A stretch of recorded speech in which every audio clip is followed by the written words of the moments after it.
عظمت اور شان خود بیان فرمائی۔ آج اس مختصر سے وقت میں قرآن کریم کی عزت و عظمت کے حوالے سے چند باتیں عرض کروں گا۔ اللہ کریم حق بیان کرنے اور سنا کر اس پر عمل کرنے کی توفیق عطا فرمائے۔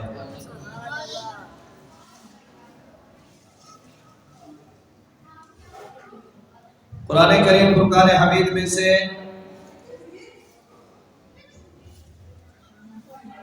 جو تلاوت میں نے آپ کے سامنے کی ہے، اس میں اللہ کریم نے قسم اٹھا کر اپنی بات کا آغاز کیا ہے اور ارشاد فرمایا فَلَا أُقْسِمُ بِمَوَاقِعِ النُّجُومِ، کہ مجھے قسم ہے ان جگہوں کی جہاں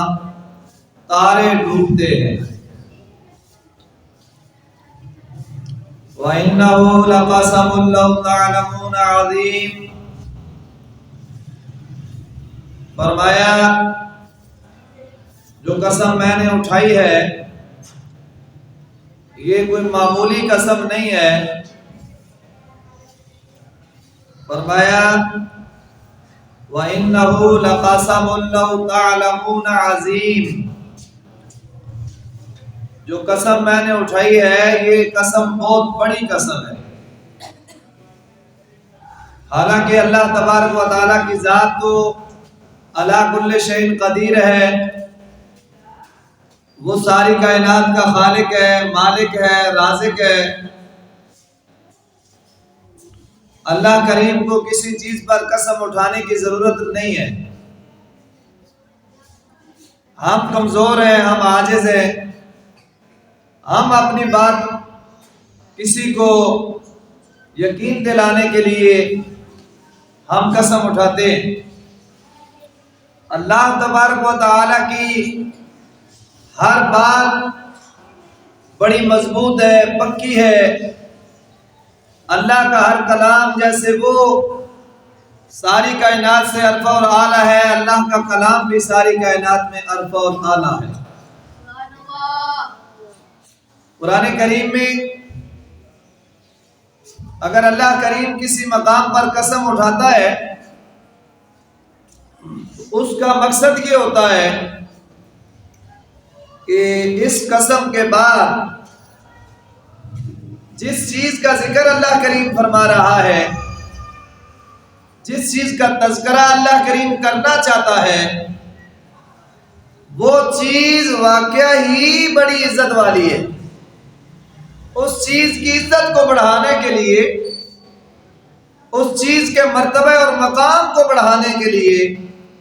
اللہ تبارک و تعالی قرآن کریم میں کئی مقام پر قسمیں اٹھاتا ہے۔ ان قسموں میں ایک قسم اس مقام پر اٹھائی جہاں اللہ کریم قرآن کریم کا ذکر بیان کرنا چاہتا ہے۔ اس سے ایک یہ بھی معلوم ہوتا ہے کہ قرآن کوئی عام کتاب نہیں ہے،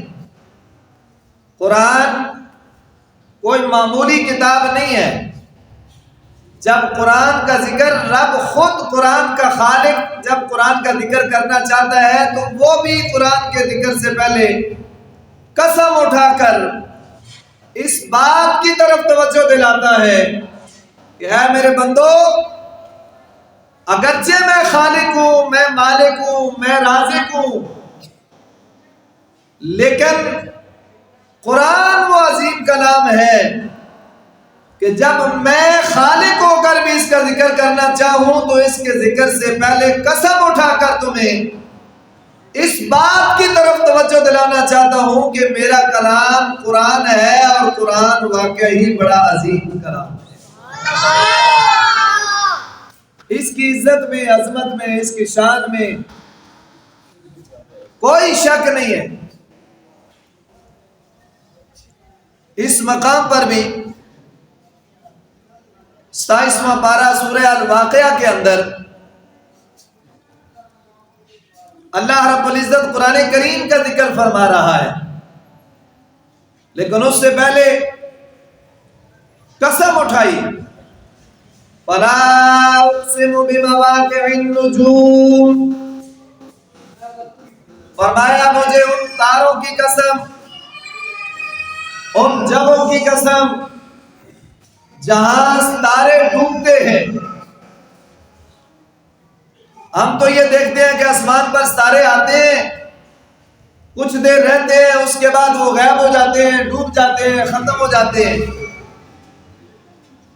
مفسرین کرام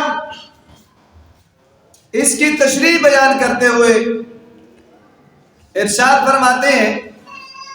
کہ اللہ کریم نے جو بیان فرمایا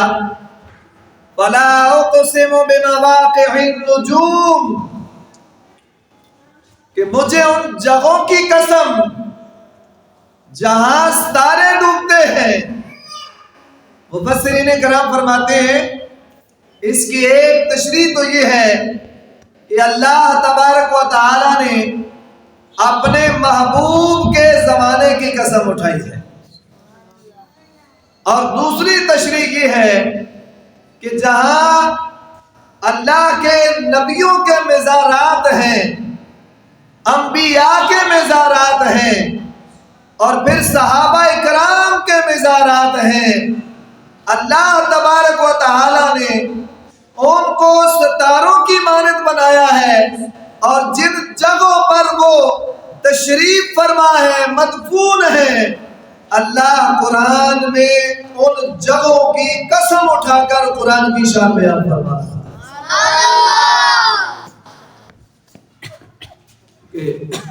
دوسری طرف اگر حدیث مبارکہ کی طرف توجہ کریں تو میرے اور آپ کے کریم آقا صلی اللہ علیہ وسلم کا فرمانے علی شان بہت مشہور ہے۔ فرمایا اصحابی کالنجوم اقتدیتم اہتدیتم، فرمایا میرے صحابہ ستاروں کی مانند ہیں، میرے صحابہ ستاروں کی مانند ہیں، جس کی اقتدا کرو گے کامیاب ہو جاؤ گے۔ پہلے لوگ سفر کرتے تھے تو وہ گھڑیاں نہیں ہوتی تھی، رات کو جو سفر کرتے تھے تو وہ ستاروں کو سامنے رکھتے تھے، یہ ستارہ اس جگہ پہ ہونا ہے تو سحری ہو جاتی ہے، یہ ستارہ اس جگہ پہ آئے تو آدھی رات ہو جاتی ہے، یہ ستارہ جہاں پہنچے تو پھر طلوع قریب ہو جاتا ہے۔ پرانے بزرگ جو ہیں وہ ستاروں کو دیکھ کر رات کے سفر کیا کرتے تھے، تو مصطفیٰ کریم نے اپنے صحابہ کو ستاروں کی مثال دے کر فرمایا اصحابی کالنجوم اقتدیتم اہتدیتم، میرے تمام صحابہ کی مثال ایسے ہے جیسے ستارے ہیں، تم جس کی بھی اقتدا کرو گے اللہ تبارک و تعالی تمہیں منزل مقصود پر پہنچا دے گا۔ اب حدیث مبارکہ میں حضور فرماتے ہیں میرے صحابہ ستاروں کی مانند ہیں۔ قرآن میں اللہ کریم فرماتا ہے فَلَا أُقْسِمُ بِمَوَاقِعِ النُّجُومِ، ان جگہوں کی قسم جہاں ستارے ڈوبتے ہیں۔ تو مفسرین کرام فرماتے ہیں اللہ تبارک و تعالی ان جگہوں کی قسم اٹھا رہا ہے جہاں حضور کے صحابہ کے مزارات ہیں، جہاں اللہ کے محبوب بندوں کے مزارات ہیں۔ اللہ ان جگہوں کی قسم اٹھاتا ہے، اور قسم اٹھا کر پھر آگے جو بیان فرمایا وَإِنَّهُ لَقَسَمٌ لَوْ تَعْلَمُونَ عَظِيمٌ، عظیم۔ اللہ کریم نے قسم اٹھائی اور پھر قسم کی مزید تشریح بیان کی کہ کوئی میری قسم کو ہلکا نہ لے لے، یہ کوئی چھوٹی قسم نہیں ہے۔ جیسے ہمیں کوئی قسم اٹھاتا ہے تو قرآن کی قسم اٹھاتا ہے، حالانکہ قسمیں نہیں اٹھانی چاہیے، شرعی طور پر قسم اٹھانے کی اجازت نہیں ہے، لیکن کوئی بندہ قرآن کی قسم اٹھاتا ہے تو اسے کہتے ہیں یار چھوڑیں، اب تو قرآن کی قسم اٹھا لی ہے، چھوڑ دیں، اب اس سے بڑی اور کیا قسم ہے۔ کوئی خدا کی قسم اٹھاتا ہے، کوئی اپنے ماں باپ کی قسم اٹھاتا ہے، تو قسم اس چیز کی اٹھائی جاتی ہے جو عزت والی ہو، جس کا مقام اونچا ہو، جس کی شان اونچی ہو۔ اب اللہ تبارک و تعالیٰ نے جہاں قسم اٹھائی 27واں پارہ سورہ الواقعہ کے اندر، اور قسم اٹھا کر پھر اپنی قسم پر مزید